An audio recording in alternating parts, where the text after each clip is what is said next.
Good morning, heart and soul. And thank you for being here in person with us, and thank you for tuning in. So very grateful that we're still together, or that some of y'all who are new have joined us, however you found out about us. I am just grateful for this moment in time and whatever it represents, that your first time with us, your millionth time, whatever it represents, I'm grateful for this moment.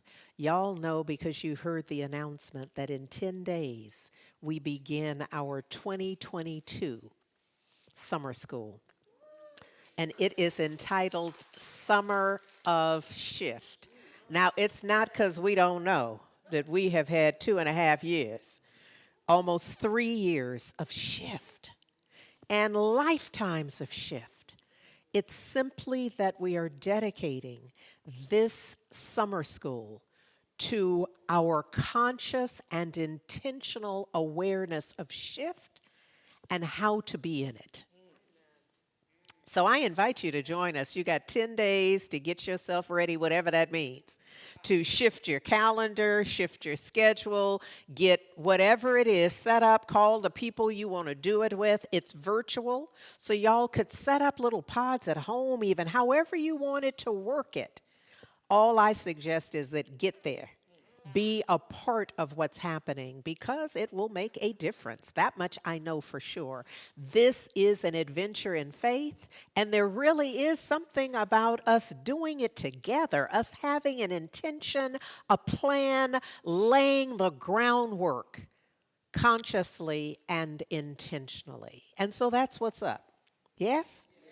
So my prayer is that you will be a part of it, and even if you can't, that you'll tell other folks that you know can benefit from it. Now, I'm not encouraging you to do that thing where you miss it yourself because you're so busy telling people about it. This ain't that. I know often there'll be a message and you have a list of people who need to get the message, but you have missed the message by writing their phone numbers down and all the notes that you're going to give them. And so this is about you being engaged and in the process inviting others to join you in it. I hope that makes sense, because our intention is to make a difference. I'm going to start, given my intention for us to make a difference. I'm going to begin with Revelations 21 and 1. And I saw new heavens and a new earth. I have to pause there, just take that part in right there. We're going to work on the rest of it as well. But just this intention that in seeing this moment, John is recognizing that there is something more than what exists. So in each and every life, we have what is. We got if you got the message, often it's been transcribed, probably incorrectly, but you got receipts, you think. I just want to pause and say, but what does that get you? When you could see a new heaven and a new earth. So I know some stuff has happened, but is it more beneficial to you to hark on that than to call forth a new heaven and a new earth? Y'all just happen to be present. I'm talking to me. Y'all are just tuned in, and I'm grateful. But right now, I'm inviting us to sense and to visualize something more than the current mess, than the current situation. So it's okay to tune in, just don't tune out from the new possibility, the new heaven, the new idea, which creates the new earth. Y'all already knew that part, but I just wanted to make sure that I said it. This notion of the new heaven is the new idea, the new thought, because there really is an old thought. And we know what the old thought is because it has a matching condition and experience. So we're talking about mental equivalency. We're talking about mental, emotional, spiritual equivalency that manifests as physical equivalent, as an experience. as a thing, as the receipts you think you have. But we're beginning with this notion of a new heaven and a new earth. A new idea and a new manifestation that matches the new idea. The new intention and a demonstration that matches the new intention. I know I hear somebody saying, yeah, but Rev, how we going to get there? How all that going to happen? And the idea I have is that, and I shared this with you last week, in fact, that Charles Hannell says that the world without is a reflection of the world within. How you going to get there? From the inside out. That's how. The same way it all happens all the time. But sometimes we miss that. Why? Because our focus is on the external. And as long as you're focused on the external, you might miss the whole thing that's going on the inside. All of those thoughts. And more importantly, you will miss the connection between the thinking, the thoughts, the feelings, and what you're experiencing. It's very easy to do. I ain't mad at you. I just need you to be about the summer shift. I just need you to consider that there's another way to be in the world other than reacting to whatever has happened. Because whatever has happened is the old news. It was preceded by some thoughts and some feelings.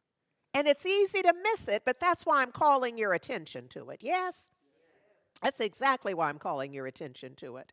Here's an idea that in Centers for Spiritual Living, and Heart and Soul is a founding affiliate to Centers for Spiritual Living. And in Centers for Spiritual Living, we have Ernest Holmes wrote, I believe in like 1927, in response to, what do you believe? What do y'all believe over there with what you're doing? And he wrote it as what I believe. And he said that, and I'm just going to give you this one excerpt. I believe the universal spirit, which is God, operates through a universal mind, which is the law of God. And that, now, so, look at here. It's not just that I believe that there is a law of God, but I also believe, and not but, I also believe that I am surrounded by this creative mind. So it's like there's not a spot, there's not a direction in which I can turn, there's no place I can go where I am not surrounded by the creative mind. Now, he didn't say this part, but if you don't know you're there, you're not using it. If you don't believe it, you're not engaging it. If you're not attuned to it, your life to you, the way you see your life, this has nothing to do with you.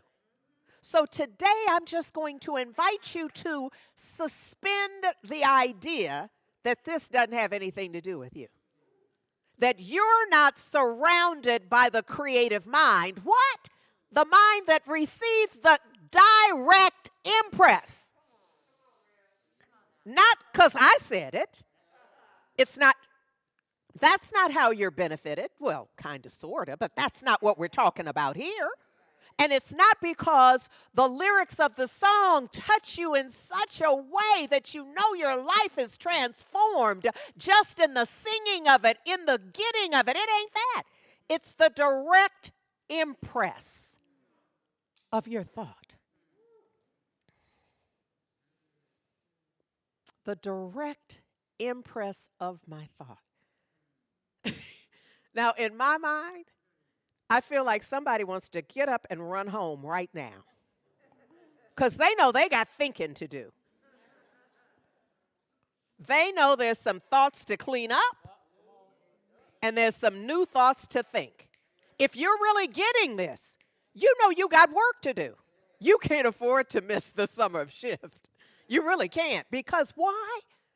We now understand and are accepting and knowing that it receives the direct impress of our thought. See, some of y'all know the rest, but I'm pausing because I need that part to just sink in.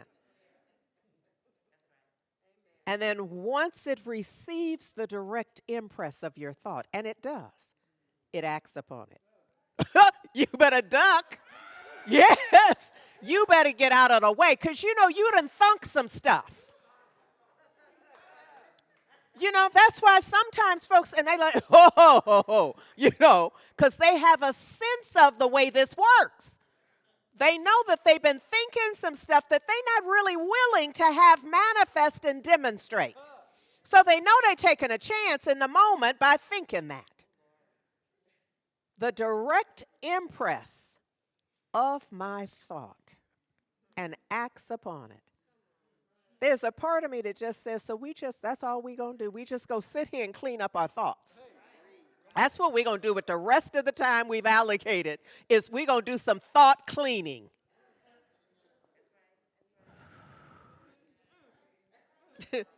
Look at here.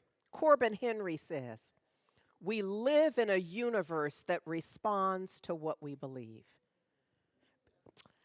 I know that's redundant to what I already said, but I want you to know that the world understands this, that there are many teachers, there are many manifestors who understand this. We've all heard it said that ignorance of the law is no excuse. It applies here. It applies here. Just because you don't know how life gets to be the way it is does not change the fact that life is going to be the way it is based on the mental, emotional, spiritual equivalency of whatever it is you're up to. Whatever it is we're up to, Lord. So look, the universe, this is happening all the time, not just when we come to ourselves. This is the thing that can wear us out. Because of course, when we're conscious, watch this, when you're in the class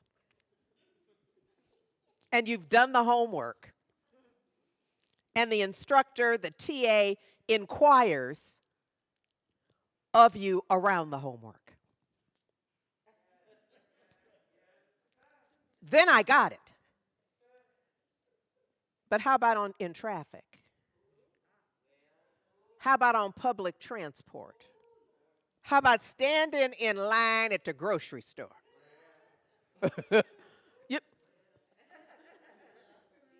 How about with your sweetie when you're not feeling sweet about him? Or her, or them. It's happening all the time. See, it's not just responding to the impress of our thought when we didn't think a good thought. And we like ready for that thought to be replicated. It's all the time. The aside thought. I know I've said years before when I first came to this teaching that I started paying attention to my self-talk. And I was not aware that I talked to me in ways that I would not speak to another human anywhere. That something would happen, it could be as simple as stub my toe and I'd call myself some name. You know what I mean? I'd take me out back. Just send me out to get a switch. Because I'm going to work on you a little while for messing that up. For not, I forgot to call back. I paid something late. Go get the switch. In a metaphorical way. But I realized when I started paying attention how poorly I treated me. But that also answered the question because my prayers were not in alignment with my thinking. In my prayerful moments, I had a sense of whose I am. In my living, I had less of a conscious, consistent awareness of that truth. Is that making sense? Because it's important for us to know that absolutely everything we experience is in response to what we think, what we feel and what we believe. And that's always going on. Now, I know sometimes we think we can have one of those. Well, I thought it. I've been thinking it. And sometimes, we try to pull seniority. I've been studying that since the 70s. But like if you have to tell people,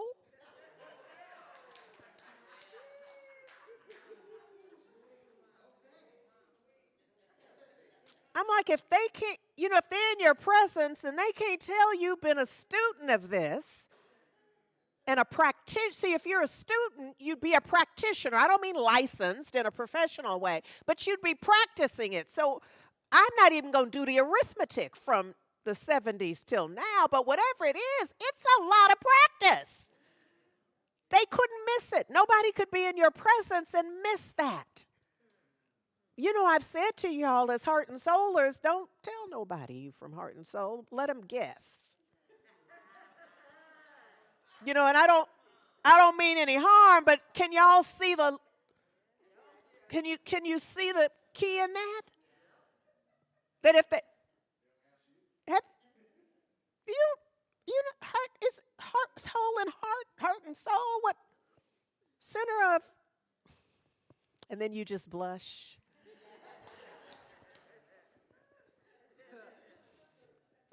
That's us. But when you tell them and they go, you do?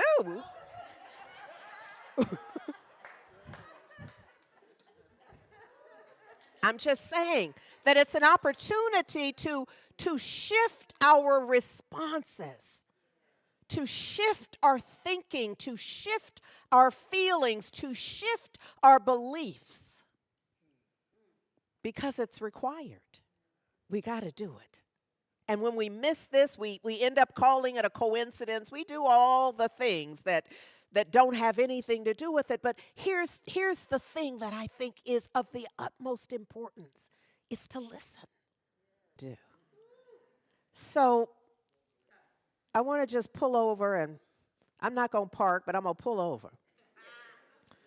Because I want to make sure that we get that this notion of, if I can hear from you, has more to do with our listening than the communication from the divine. It's creative law. It's forever vibrating and being and communicating. The key will be if I will hear it. If I can hear, if I am willing to listen to your guidance, then I'll know what to do. I won't walk alone. I'll never go on my own. A lot of us during shelter in place and just trying to keep ourselves safe have felt so alone. And aloneness can sometimes lead to or trigger sense of abandonment. But I saw a new heaven and a new earth. And that's not like a one event. That's not just John's experience and then that's over. That it's up to us, that it's instructional, that it's an opportunity for each of us to practice seeing a new heaven, a new ideal, a new possibility, thus creating what's required for a new earth, for the new demonstration, the manifested, the demonstrated, pardon me, that I'm reminded that Eckhart Tolle says you attract and manifest whatever corresponds to your inner state. Dang. Because we kind of wish we could just say stuff. Like affirm I won the lotto. And then just go to the mailbox, not even buy the ticket. I'm just trying to keep it real. Because we be wishing for the lottery level winning, with no ticket. Meaning we're not even in the game. But you attract and manifest whatever corresponds. And what is this correspond that he's talking about? It's the mental equivalency. Whatever you are, the mental, emotional, and spiritual equivalency, that's what's coming your way. Rev, does it have to? Sometimes I have to admit we're in so deep we don't even notice the difference. Because it's just my life. You know the people in your life who they like, you always get good stuff. Don't that never come to me. Anytime I park, no, I can't park there. I can't, whatever it is. There's a mental, emotional, and spiritual equivalency to the idea, to the fear, to the worry, to the doubt, to the pain, to the suffering. This is my message for me. And it's for such a time as this when so many of us are so afraid. And I don't mean any offense, but sometimes I just have to say we're so afraid of nothing. We made up some stuff to be afraid of. And I truly don't mean any offense in this because I know there are things that folks are going through. There are diagnoses and prognoses, and there are situations and circumstances. And in the midst of that, we're doing a fair amount of making stuff up. We're doing a fair amount of being afraid of stuff that the likelihood of that thing. Or even if it's likely or possible, it ain't right now.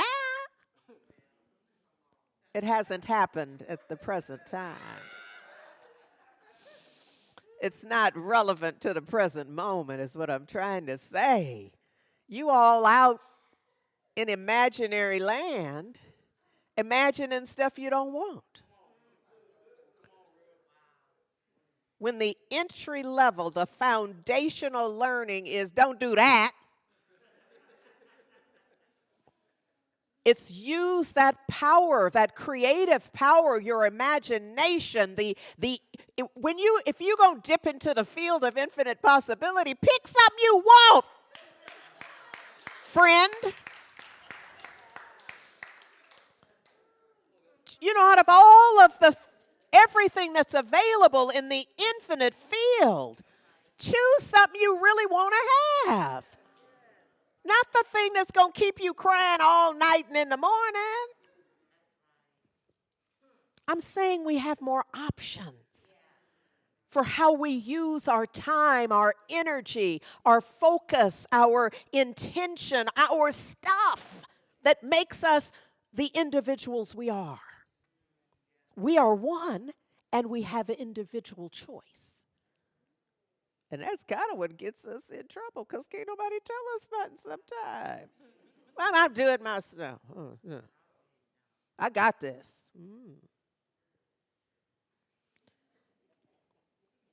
You know, we're still celebrating the newest justice to the Supreme Court can I just say in my life I can't even name or number the reasons that I am celebrating that. I would have been celebrating it no matter what because it's a historical shift.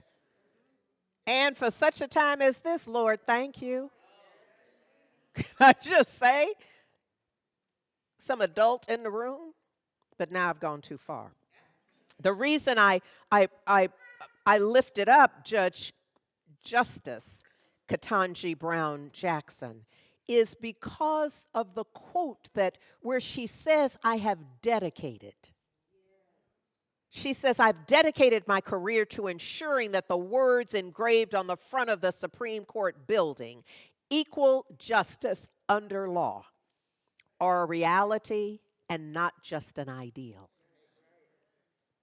So that whole thing is important and empowering, but I need to pull over and just be on the dedicated part. Because what's she talking about? She's not saying like I read that and thought, ooh, that's good. She said, I dedicated my career. And it's a heck of a career. Research that.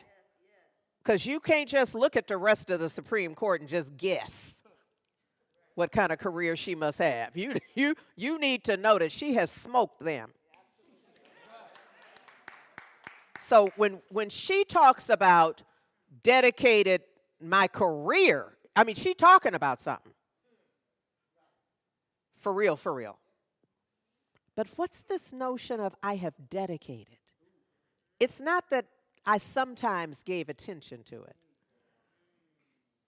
I sometimes, on occasion, I used to think about it. It's none of that. This notion of dedicated is a focus. It's a mental equivalent. See, there are a lot of different ways. The world doesn't always call it a mental equivalent. They have a variety of language that can be used, but when you think about it and translate it, you know that that's what she's saying.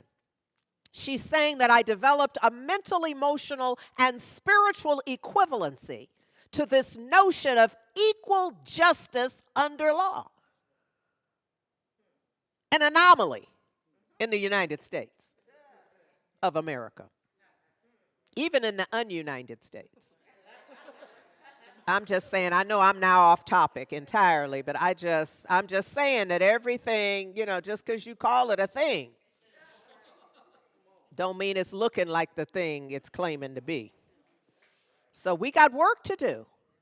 And part of it is she's modeling something here.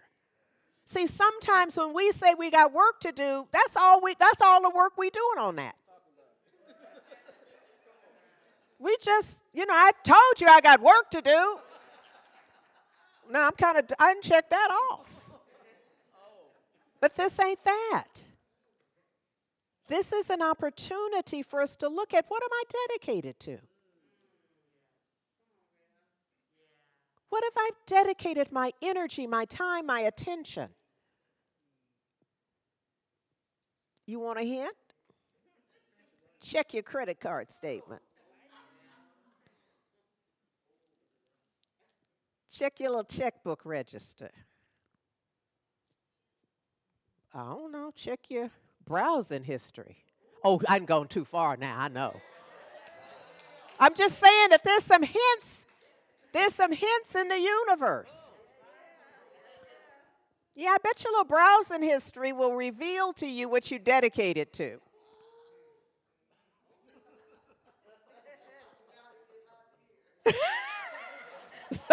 Somebody wants to leave and go clear that. Somebody's like, that ain't no problem. As soon as I get it cleared, I'm going to say.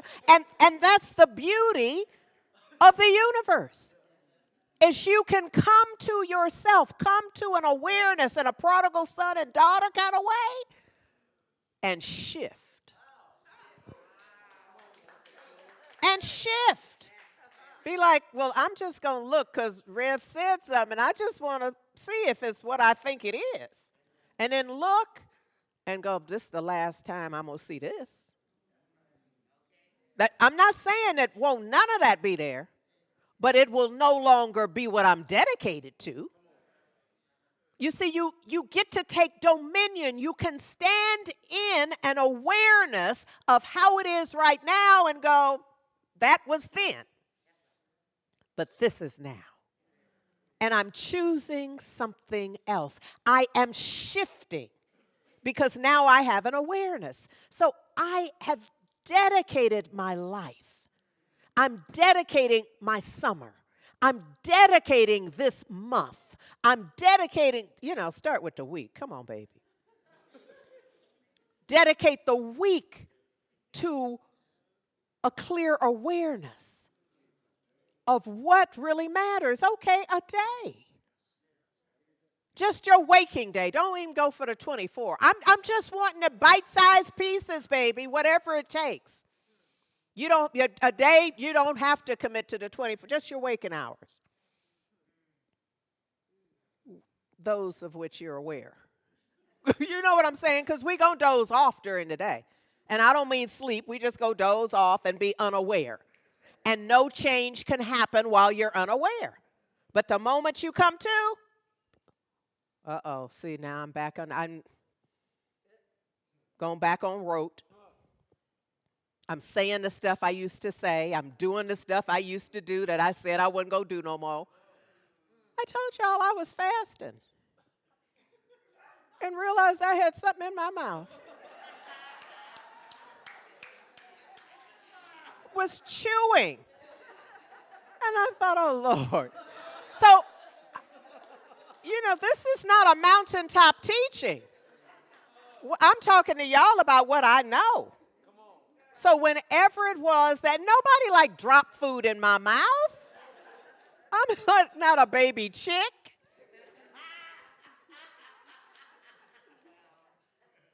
In every way. But I was totally asleep, if you will. When I got that, and when I was chewing it, when I came to myself and realized that I had now broken the fast. Nothing to do but start again.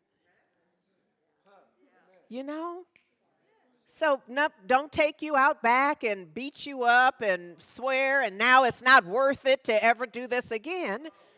You just now have another level of awareness. And that level of awareness makes the difference, yes? Yes, so we're going to be looking at what are we dedicated to? Because for Centers for Spiritual Living, our global vision includes these words. We envision a world that works for everyone and for all of creation. What are we dedicated to, though? But we envision that. Are we dedicated to it? Because if we're dedicated, it means we're probably doing something every day towards that. I mean, my sense is to a person, we're like, yes. And then that's pretty much our investment in it. But we could change that and do something. There's a word of prayer. There's an affirmation. There's a contribution. There's a something that you can be dedicated to contributing every day, and for some throughout the day to ensure as your investment in this outcome. Yes? No, I'm not doing that. So look, one of the shows that I just love is Skip Gates has Finding Your Roots. I love that show. I love that show. So if you don't know the show, it's on PBS. And Dr. Henry Louis Gates Jr. Takes folks on an ancestral journey. So they have utilized the analysis and the DNA work. They pulled out all the stops to get the information. And what I love most about it is that during the show, there's a point at which, very often, not always, that they debunk some long-held belief. Spoiler alert, Gayle King was was a guest. And so or a participant, I guess, in this sense. And so he was going over her ancestry. And there was a moment when we're looking at the circle graph of her ancestry. And it turns out that she is 1/3 Caucasian, European ancestry. Well, that was a shock to her and probably everybody else that wasn't related to her and understood, but she didn't even have that historical data. And so it's interesting to watch people, because they're just in there, because I thought I was in, you just get a moment of, what does that mean? But there's something about, also, I love it, when the work reveals how families and lives got to be that way. Because especially for black folks, that it's really amazing when because they pull out all the stops in terms of the ancestry game.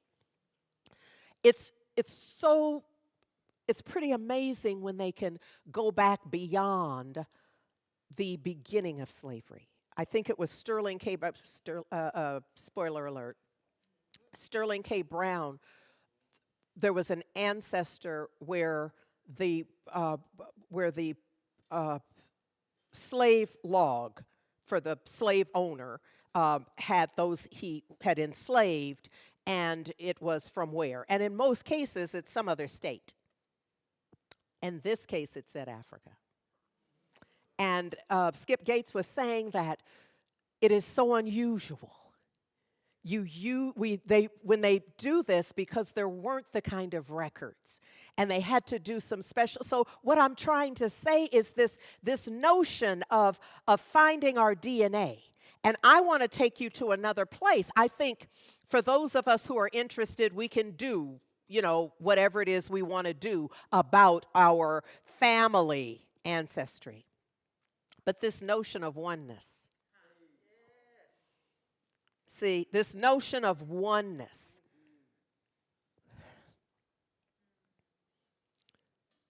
Takes us to this scripture. Let me try it this way. Let me just try it this way and see if this works for us. In Matthew 23:9. And this is where the master teacher, Yeshua, is telling folks that the Pharisees and the teachers that they are teaching the truth. They're just not living it. Because you understand that they were teaching from the Word. So it's like, oh, the Word is true. So it reminds me when I read that, it's like reading the Declaration of Principles. Help me. The Declaration of Independence. Thank you. It's like reading the Declaration of Independence where you absolutely know that that's true, but it's not being lived. It's not being enforced. So likewise here. So he says, don't call anyone on earth Father, because you only have one Father in heaven. So this is my saying that looking at our roots, it's oneness. It's the divine. It's the creative principle. And that when stuff comes up, that's where to go. You see, this notion of calling others Father is where you will go for your help. But right now, I'm saying you got to go to the center of all of it. Whitney Houston said, go to the rock.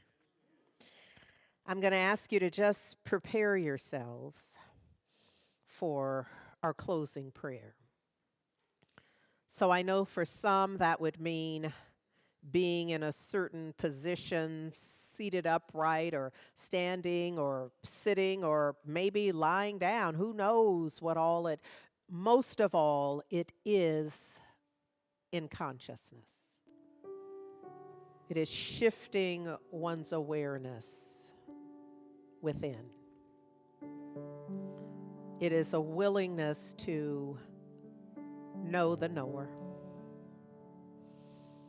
Speak to my heart, Holy Spirit. Speak to my heart. This is the moment where we literally go to the rock, where we bring to mind whatever it is that we are willing to have shift from it being a problem, the challenge, to moving to a place of acknowledgement and acceptance. And for the advanced student, gratitude. Not rushing to it, but just being willing to know that whatever it is I bring to the altar, that I bring to the rock, whatever that is, that there is something within it for which I can be grateful. And so I speak this word now from a vantage point of knowing that there is one life. And I'm living it. It's the life of the living one. It is living me. And this is true for all of us, that we are living the life of the living one, even as the living one is living us. That we are breathing the breath of the living one, the strong one, even as the living one, the strong one, is breathing us. We don't have to know how that works or when it's happening or if we can stop it or how it started. All I am declaring right now is that it is so, and I'm grateful. And that shifts it right there. My conscious awareness of the power and presence of the divine and my gratitude for it shifts it. And so I know, and I know that I know, in alignment with Ernest Holmes knowing as he wrote What I Believe. I declare that I too believe that the universal spirit, which is God, which is the living one, the strong one, operates through universal mind, the mind of all, everywhere, always present. And I know this to be the law of God, the living one, the strong one, the law of love. And I know that I'm surrounded by this creative mind, the law of love, that I'm immersed in it. That there's not a spot where love is not, that there's not a spot where God is not, that I am wholly and completely immersed in the all good God stuff. That I know now is love, is creative mind. Oh, and I'm grateful. I am grateful for knowing that this creative mind receives the direct impress of my thought. And then it acts upon it. It brings it into fruition, into demonstration, into manifestation, into my awareness, into my good expressed. Oh, I just give thanks. I give thanks because even if this is all that I know, all that I'm holding in my heart of hearts, holding on the back of my throat and on the tip of my tongue, even if this is it, this is enough. This is enough to transform my life experience because I'm shifting my awareness. And when my awareness shifts, my life shifts. Change your thinking, change your life is the motto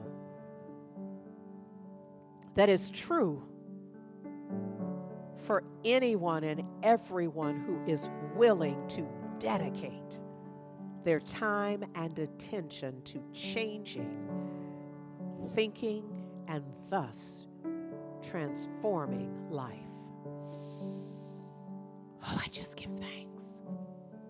It is an absolute perfect gratitude for the way that all of this has come together, for the existence and operation of Heart and Soul Center of Light, and for all of those who make it operational, who bring it in a way that we share this truth, that we empower folks to transform their own lives, their own living. In absolute perfect gratitude. Just wrapping my heart and my mind in thanksgiving, in divine appreciation. I release this word. And in releasing it, I am literally turbocharging it into the perfect activity of law. And this law, the same law that I know is love. The love of God, the love of the living one, the strong one, the love.